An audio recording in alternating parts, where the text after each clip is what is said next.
पद्मशाली शिक्षण संस्था संचलित कुचन प्रशालेतील विद्यार्थ्यांनी मार्च 2026 मध्ये घेण्यात आलेल्या बोर्ड परीक्षेत घवघवीत यश संपादन केले आहे।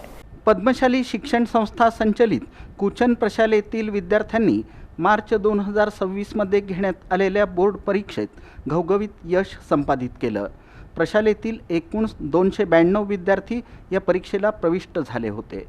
त्यापैकी 28 विद्यार्थी विशेष प्रावीण्यमध्ये तर 81 विद्यार्थी प्रथम श्रेणीमध्ये आले असून एकूण 273 विद्यार्थी उत्तीर्ण होऊन प्रशालेचा निकाल 93.49% एवढा लागला।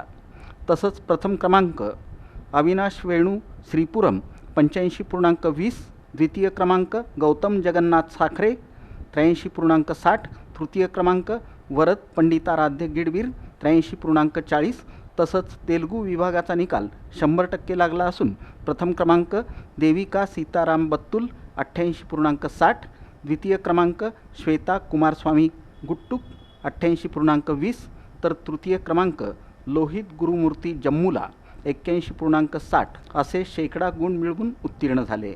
सर्व यशस्वी विद्यार्थ्यांचा पद्मशाली शिक्षण संस्थेचे खजिनदार गोवर्धन कमटम आणि विश्वस्त श्रीधर चिट्ट्याल यांच्या हस्ते सत्कार करण्यात आला।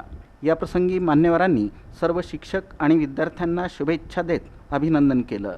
सर्व यशस्वी विद्यार्थ्यांचं पद्मशाली शिक्षण संस्थेचे अध्यक्ष ॲडव्होकेट श्रीनिवास कॅतम, उपाध्यक्ष श्रीनिवास कोंडी, सचिव दशरथ कोप, सहसचिव मल्लिकार्जुन सरगम, शालेय समितीचे अध्यक्ष विजयकुमार गुल्लापल्ली, सर्व विश्वस्त तसंच प्राचार्य युवराज मेटे, उपप्राचार्य अनिल निंबाळकर, उपमुख्याध्यापक मधुकर धर्मसाले, पर्यवेक्षक दत्तात्रय मरगू, प्रणिता सामल, मल्लिकार्जुन जोकारे आणि सर्व शिक्षकांनी अभिनंदन केलं।